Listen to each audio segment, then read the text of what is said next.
damai di hati. Dalam kehidupan sehari-hari kita, bahwa kita tidak pernah terlepas dari sebuah dinamika sosial. Baik kita berada di tempat kerja, bahkan pun di mana kita bersekutu, baik gereja maupun kolom dan bibra, bahkan di tengah kehidupan keluarga kita. Ternyata ada realita hidup yang memiliki rasa iri hati, memiliki kompetisi tidak sehat, tetapi juga memiliki keinginan untuk menjatuhkan orang lain secara halus dari setiap sikap dan perilaku. Karena itu, sebagai orang percaya, dalam realita hidup ini sering dipertentangkan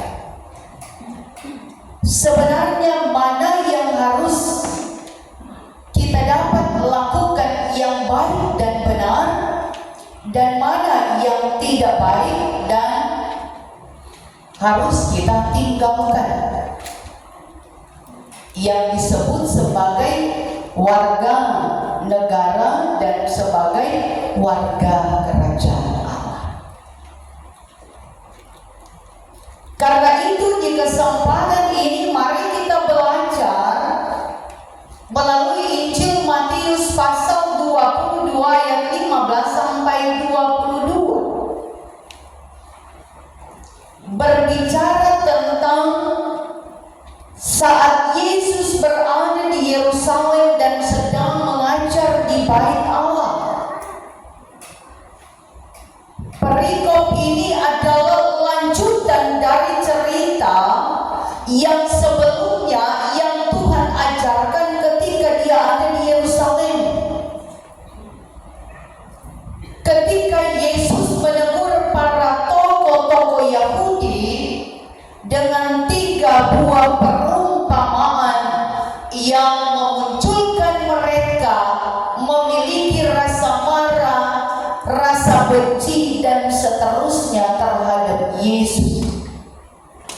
3 perumpamaan itu adalah perumpamaan tentang 2 orang anak, perumpamaan tentang penggarap kebun anggur, dan perumpamaan tentang perkawinan di Kana. Dikatakan dalam bagian bacaan ini mereka merunding dan membuat rencana untuk menjerat Yesus karena telah didorong dari cara Yesus mengajar bagi kehidupan orang banyak ketika mereka mengikuti dia.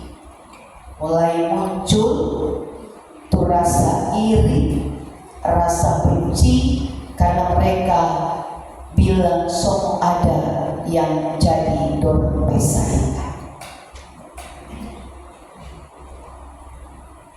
Dikatakan bahwa orang-orang Farisi mengutus murid-murid mereka dengan mengajak orang-orang Herodian. Sebenarnya mereka bermusuhan dengan orang-orang Herodian karena mereka mengikuti Raja Herodes. Tapi karena dalam kesengkokolan untuk menjerat Yesus, maka mereka sepakat sekalipun musuh, mereka mengajak untuk bersama mereka merencanakan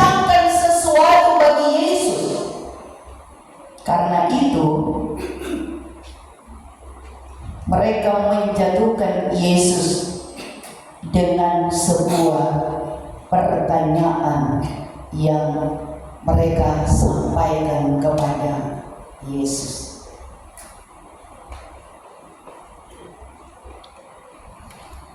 Mengapa kamu mencobai aku, hai orang-orang munafik?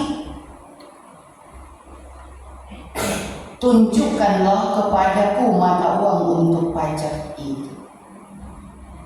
Dikatakan bahwa, Guru, kami tahu engkau adalah seorang yang jujur dan dengan jujur mengajar jalan Allah, dan engkau tidak takut kepada siapapun juga, sebab engkau tidak mencari muka. Katakanlah kepada kami pendapatmu. Pertanyaan, apakah diperbolehkan membayar pajak kepada kaisar atau tidak? Suatu jabatan pertanyaan yang didahului mereka mengangkat memuji Dia. Dan Yesus mengetahui apa di balik semua pertanyaan itu, karena Dia tahu dalam segala kemunafikan orang-orang Farisi dan ahli-ahli Taurat itu. Sehingga Dia pun dengan jelas mau menyampaikan, tunjukkanlah kepadaku mata uang untuk pajak itu. Maka mereka menunjukkan itu dalam sebuah gambar dan tulisan kaisar,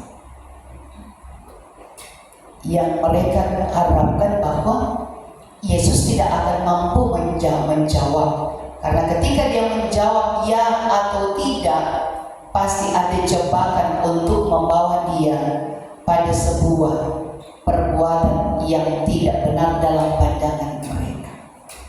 Karena itu Dia katakan dengan suara yang gamblang, berikanlah apa yang kaisar punya dan berikanlah apa yang Tuhan punya. Suatu jawaban yang membuat mereka bingung, dan akhirnya mereka juga lari meninggalkan Yesus dari sebuah jawaban yang sudah disampaikan oleh Yesus. Dan ternyata membuat mereka untuk tidak lagi mau menyatakan dari sebuah hal yang dapat dilakukan oleh Yesus. Karena itu dalam bagian bacaan ini mereka berharap bahwa yang sebenarnya yang mereka nantikan adalah seorang raja yang betul-betul mendatangkan kebenaran dan kejujuran. Karena itu mereka banyak menjebak dan memberi pertanyaan, sehingga di konteks ini mereka mampu menunjukkan bahwa tujuan untuk menjatuhkan sesuatu dari hal yang baik, banyak cara yang mereka boleh lakukan, tetapi ternyata dalam penglihatan dan dalam kematahuan Tuhan tidak ada satupun yang tersembunyi. Karena itu manusia boleh melakukan kesepakatan bertujuan untuk menjatuhkan orang lain, tapi sepintar-pintarnya manusia melakukan kesepakatan jahat di hadapan Tuhan pasti tidak akan berhasil. Karena Dia Allah yang Maha Tahu. Ia tahu niat jahat mereka, maka respons atas pertanyaan itu yang mendorong mereka bahwa betul-betul Dia adalah Tuhan yang tetap terus ada bersama dalam penyertaan hidup. Dan karena itu yang akan memberi ketegasan bagi kita bahwa sesungguhnya di tengah kehidupan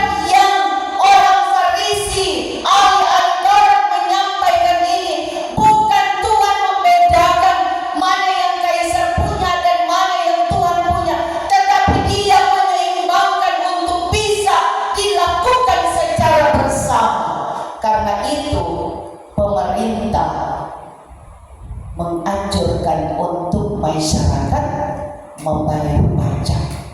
Karena itu dikatakan apa yang kaisar punya orang mesti berikan, menunjuk pada pemerintah. Tapi apa yang Tuhan punya hendaklah diberikan sebagai milik kepunyaan. Dari segi materi uang, ketika kita diberi tanggung jawab untuk memberi persembahan, kita berikanlah itu sesuai dengan kemampuan kita. Tetapi yang paling utama adalah Tuhan mengingatkan kita yang adalah ciptaan Tuhan yang diciptakan segambar dan serupa dengan Allah. Hendaklah kita mempersembahkan hidup kita, tubuh jiwa roh kita sebagai persembahan yang hidup, yang kudus dan berkenan kepada Allah. Karena itu adalah ibadahmu yang sejati. Persoalan, adakah kita bisa melakukan itu? Mengoreksi, mengevaluasi dalam hidup kita. Mari kita tengah berada di bulan yang ke-8. Mari kita menghitung secara pikiran orang percaya. Berapa kalikah saya ada di persekutuan wanita kaum ibu? Berapa kalikah saya ada di persekutuan pria kaum bapak? Berapa kalikah saya ada di ibadah remaja dan pemuda dan anak sekolah ibu? Bahkan berapa kali kita ada di persekutuan kolom dan jemaat? Apakah kita bisa melakukan perintah dan amanat Tuhan yang dengan tegas Dia memberikan pengajaran kepada kita?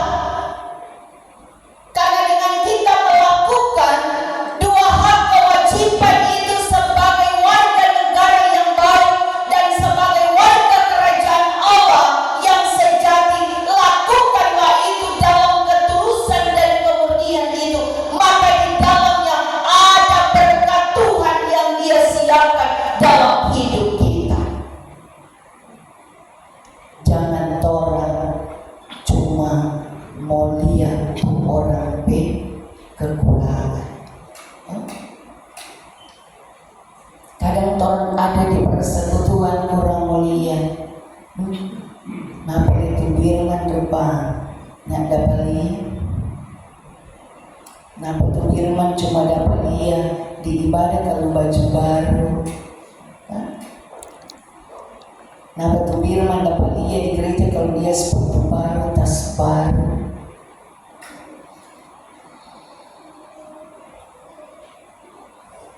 Kembali kita dari sebuah pernyataan yang sudah disampaikan tadi bahwa persekongkolan kehidupan yang mengganggu kehidupan sosial kita adalah hati kita. Karena itu kalau orang hati tulus, orang hati jujur, orang hati murni, toh biar orang bilang apa, tetap orang memiliki rancangan dan rencana yang baik. Kalau orang lihat itu sesuatu yang dia bikin bagus, orang bersyukur. Aduh, makasih ke Tuhan dapat pakai dia toh. Tuhan memberi talenta yang tidak ada pada orang, ada pada orang, dan itu yang saling melengkapi, bukan menimbulkan kecemburuan dan iri hati. Tapi realita dunia ini kadang menjebak kita pada sebuah realita hidup lingkungan sosial di mana kita tinggal dan berada. Karena itu firman Tuhan saat ini mengajak kita untuk sedemikian kita dengan arif dan bijaksana seperti Yesus menanggapi pertanyaan bagi para murid dan orang-orang yang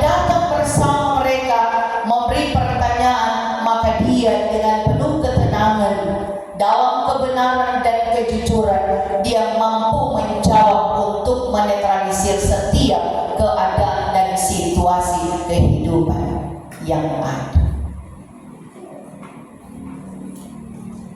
Kalau dunia sekarang, lain kali Ibu bilang, kalau kuat mari ada di sini, di sana. Banyak orang kalau solia tuh orang solnya tak bagus ada, dorang baku kasih panas, dorang baku tambah. Karena itu lekar dia bilang, kita kira dorang tak baik-baik, kok kenapa dorang so baku tambah?